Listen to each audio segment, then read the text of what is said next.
महाराज जी, जो बच्चे थे उनसे भी पूछताछ करने के लिए हरदोई पुलिस पहुंची थी।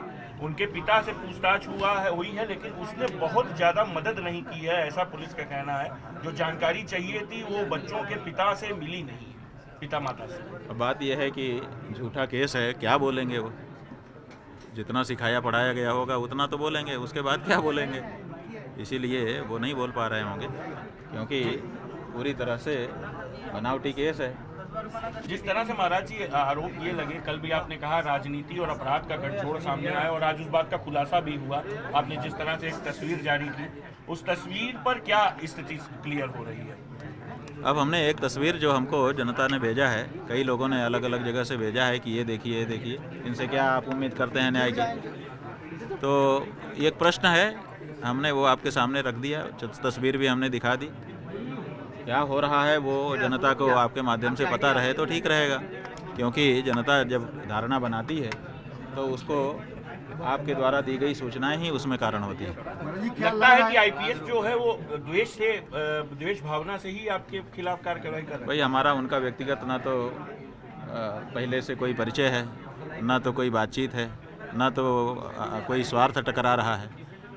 आईपीएस जो कर रहा होगा वो मुख्यमंत्री जी के निर्देश आदेश पर उनकी इच्छा की पूर्ति के लिए कर रहा होगा।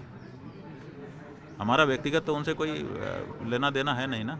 महाराज जी, जिस तरीके से कार्रवाई की बात कही जा रही थी, अब ऐसा लग रहा है कि लोग बैकफुट पे आ गए हैं, तो क्या ये अब ये आप लोग अपनी शब्दावली है, हम इसमें नहीं जाना चाहते हैं। हम तो ये कह रहे हैं शुरू से आपसे कि हम यहाँ पर उपस्थित हैं और आपकी कोई भी जांच है उसमें सहयोग करने को तैयार हैं, और अगर कोई आरोप लगाया गया है तो उस आरोप के बारे में आप हमसे जो पूछें वो बताने को तैयार हैं, और हम बता भी रहे हैं, आप देख रहे हैं। शंकराचार्य की पीठ को बदनाम करने के लिए जिस तरीके से शंकराचार्य की पीठ ही इस समय पूरे भारत में बची हुई है, जिस पर अभी सत्ता पक्ष का कोई व्यक्ति नहीं बैठ पाया है। अभी तक सनातन धर्म का मानने वाला, पालन करने वाला व्यक्ति ही शंकराचार्य पीठ पर है।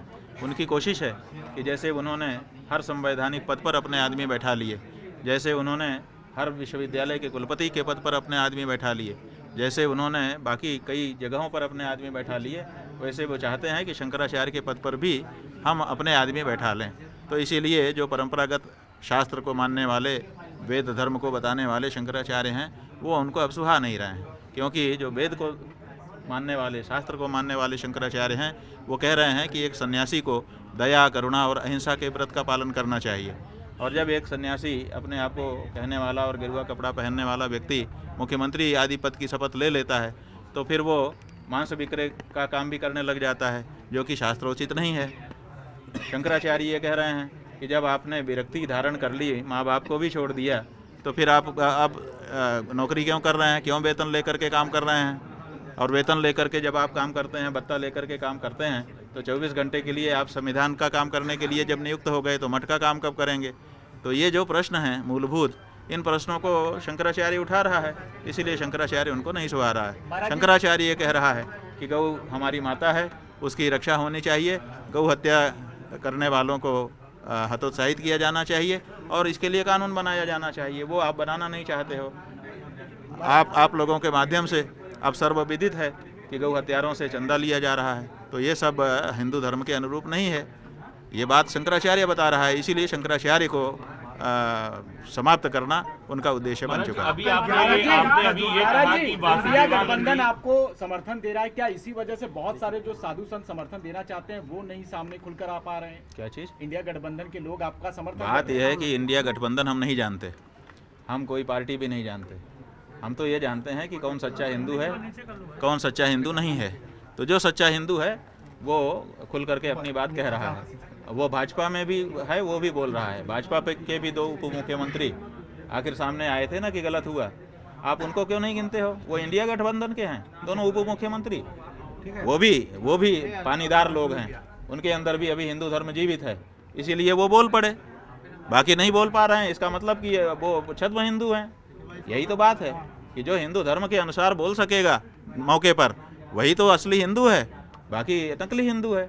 तो नकली असली हिंदू की पहचान इससे हो रही है बेटा। लाखों की तादाद में साधु महाराज संत जी, हैं, क्या वहाँ किस तरीके से वही समर्थन वही मिल असली रहा है? हिंदुओं की मिल रहा है? वजह से जो है अब आपके ऊपर जो गिरफ्तारी की बात कही जा रही थी उसको लेकर के रुख बदल रहा है धीरे धीरे? क्या हिंदू ये समाज हम- का प्रेशर कहा जाए सनातन? देखिए, हिंदू समाज जो है बहुत आहत है कि हमारे शंकराचार्य जी के ऊपर इस तरह का घिनौना आरोप लगा रहे हो आप, और हिस्ट्री शीटर के माध्यम से लगवा रहे हो, हिस्ट्री शीटर को हीरो बना करके घुमा रहे हो और शंकराचार्य जी को प्रश्नों के घेरे में डाल रहे हो। हिंदू समाज के लोग बहुत बहुत आहत हैं, इतना आहत हैं कि कह नहीं सकते हैं। लोग हमको टेलीफोन करके रो रहे हैं।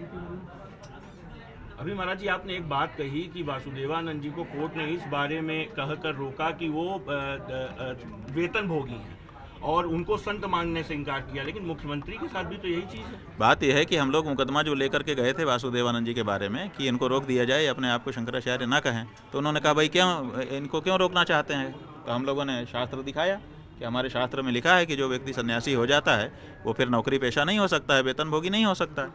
और कोर्ट ने इसका अनुशीलन किया, लोअर कोर्ट ने, फिर अपील कोर्ट ने, फिर हाई कोर्ट ने कहा कि बिल्कुल ये नहीं हो सकता, इसलिए ये सन्यासी नहीं है।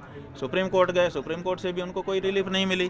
तो ये तो हमारे धर्मशास्त्र में स्थापित है कि सन्यासी होकर के जो नौकरी करेगा, जो वेतनभोगी होगा, वो सन्यासी नहीं माना जाएगा।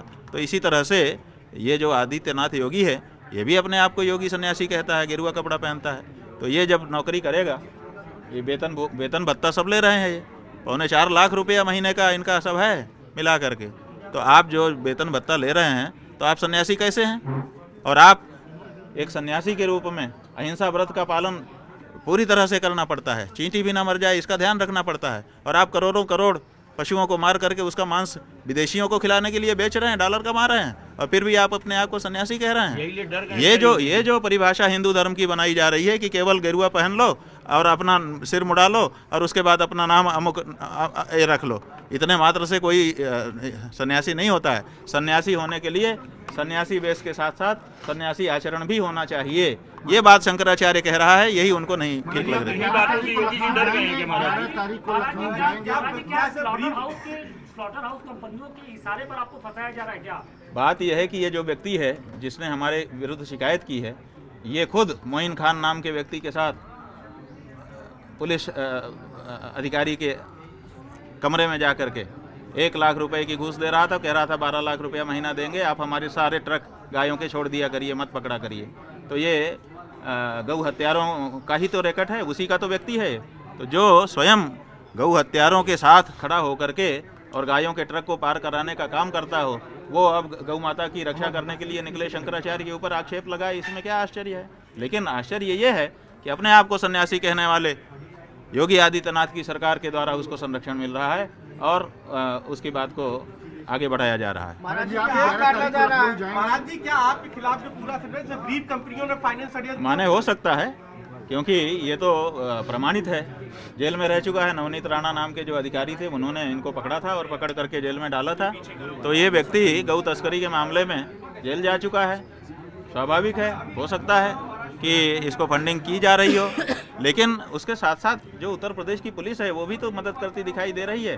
वो भी तो इनके साथ सेलिब्रेशन करते हुए फोटो में, अभी हमने जो फोटो दिखाया, दिखाई दे रही है। इससे पता चलता है कि गौ हत्यारी जो कंपनियां हैं और जो सरकार के लोग हैं, उनका जो नेक्सस बना हुआ है उसमें ऐसे अपराधी सम्मिलित हैं।